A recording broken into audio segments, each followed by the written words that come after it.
Hello class, welcome to another video.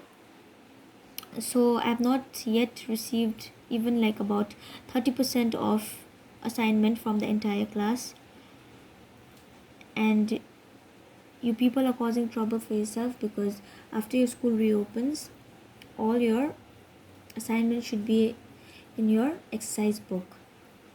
It's better if you do it daily rather than accumulating it all and keeping it pending for the last moment.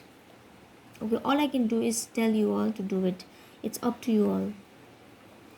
So let's just move. The other backward classes. This is a subtopic of your fifth chapter. Okay. So the other backward classes are neither a part of the forward caste nor a part of the Dalits. So this class of people, other backward classes, they are in between the higher caste and the lower caste. They are neither a part of the upper caste people, neither a part of the lower caste people. Members of other religion are also a part of the other backward class. That means, not only the Hindus but the Muslims are also a part of the other backward class. So there is OBC A and OBC B. One is for Muslims and one for other groups of the Hindu society. OBCs are much more diverse groups than the Dalits. So there are a lot of different group and caste community of people who come under the category of other backward classes.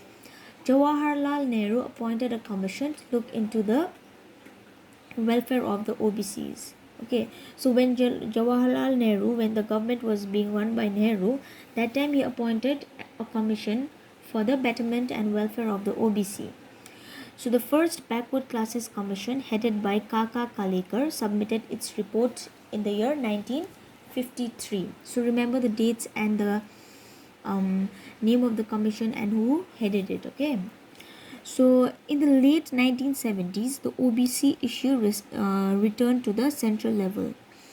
So it began in the year 1953. So there was nothing that happened in between after 1953, and then in the year 1970, the issue of the OBC, the issue of welfare of the OBC, it returned to the central level. It started being worked on by the government. The second commission was headed by The second commission headed by BP Mandal was appointed. So the second commission was headed by BP Mandal. In 1990, the Mandal Commission report on the OBC was implemented. So the Mandal Commission, it worked for the welfare of the OBCs, and the report that they had made was implemented in the year 1990. Recent survey shows that the OBCs are about 41% of the national population. So a large number of population is concentrated by the other backward classes. So there exists a large disparity between the upper other backward classes who enjoy dominance and ownership of land in the rural areas, and the lower disadvantaged OBCs. So even in among the OBCs, there is an upper strata OBC and lower strata OBC. The upper strata OBC, they enjoy dominance and they own lands, okay, and whereas the lower strata of the OBCs are disadvantaged. There is creamy and the non-creamy layer. You may study it about it later on. So these are the two different layers, okay, the privileged and the underprivileged ones. And the OBCs are underrepresented in all spheres except land holdings and politics. So in all of the other spheres, there is less number of OBCs and they get less opportunities, but in land holdings, ownership of land, and in politics, there is quite a good number of OBC category people present. So in the urban areas, the situation and the status of the OBC is that of the scheduled caste and the scheduled tribes. Although like in the rural areas, they enjoy the upper strata OBC, they enjoy a dominance over the lower strata OBC and other lower caste people. But then when you come to the urban areas, their status, okay, is quite similar to that of the STs and the SCs. Got it? So we move to Adivasi struggle. So this Adivasi is a term which incorporates all the tribes, okay, of the Indian subcontinent. All the tribes of the Indian subcontinent, like we have a lot of Adivasi people even in and around Siliguri, okay.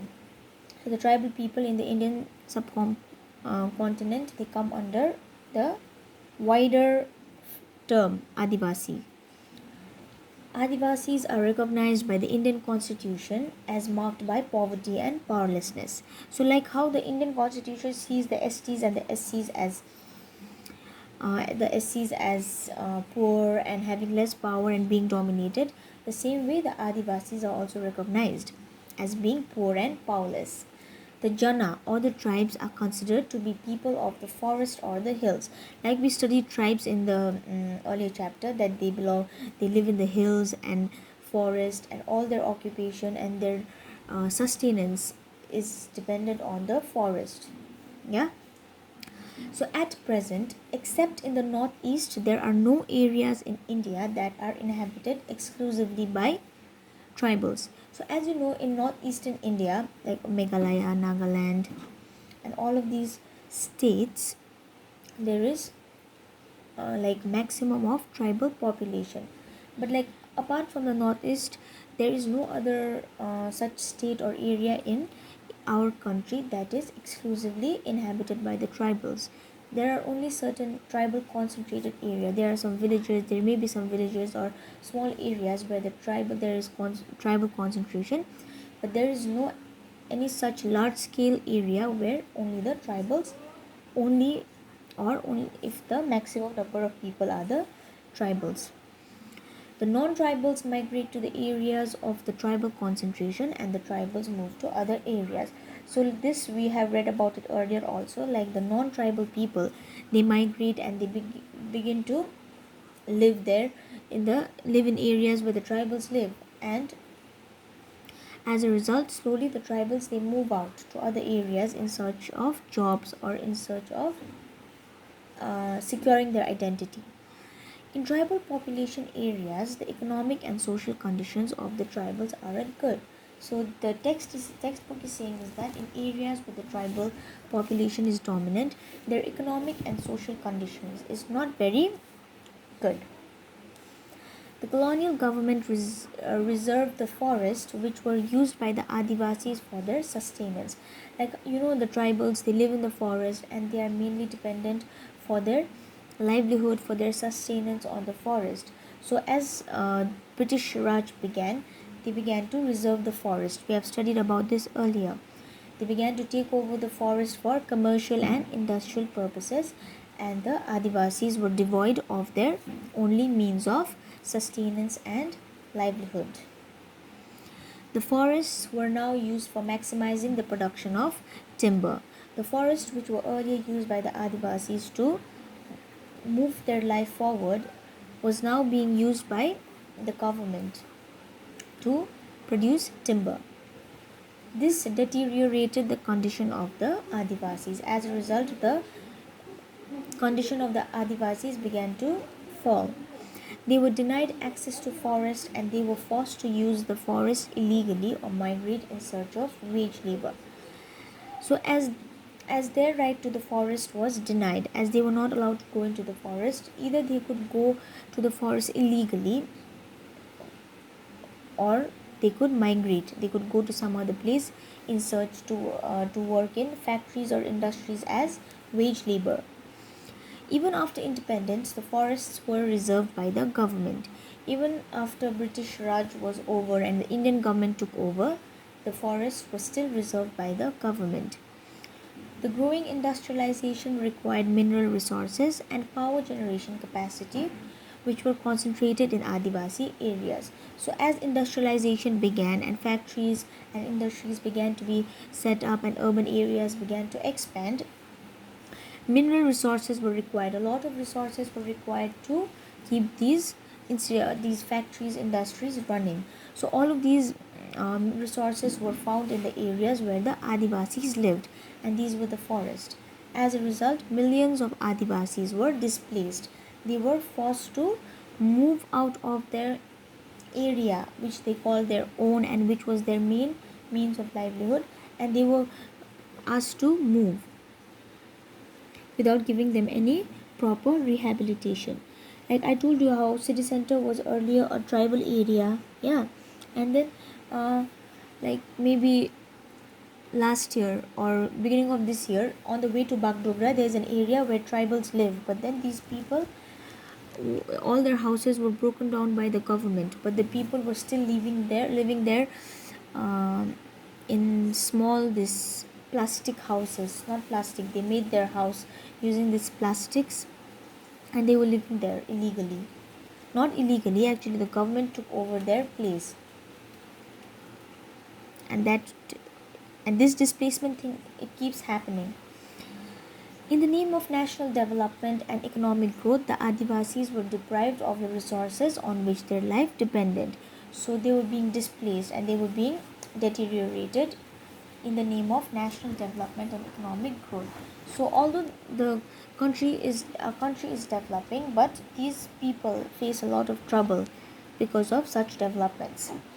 Projects such as Sardar Sarovar Dam on the river Narmada and Polavaram Dam on the Godavari River shall displace a large number of Adivasis. So such projects, it ruins the life of the tribals and the like underprivileged people living in those area. The term Adivasi was coined in the year 1930s, which meant original inhabitants. Please remember these points. Many tribal groups have been waging struggles against the outsiders and this state. So we have, you'll read about this also later, that there are a lot of protests that the Adivasis and tribal groups they organize against the state and the outsiders, the non-tribal people who come and encroach upon their areas. The most significant achievement of Adivasi movement is the attainment of statehood for Jharkhand and Chhattisgarh, which were originally a part of Bihar and Madhya Pradesh. So, due to constant strife and constant protest and constantly agitating against the states, these Adivasis, these tribals, they got a separate statehood for themselves, Chhattisgarh and Jharkhand. Okay, so OBCs and these Adivasis are some of the um, groups in our society, in our country, that are underprivileged and who are excluded and facing inequality to some extent.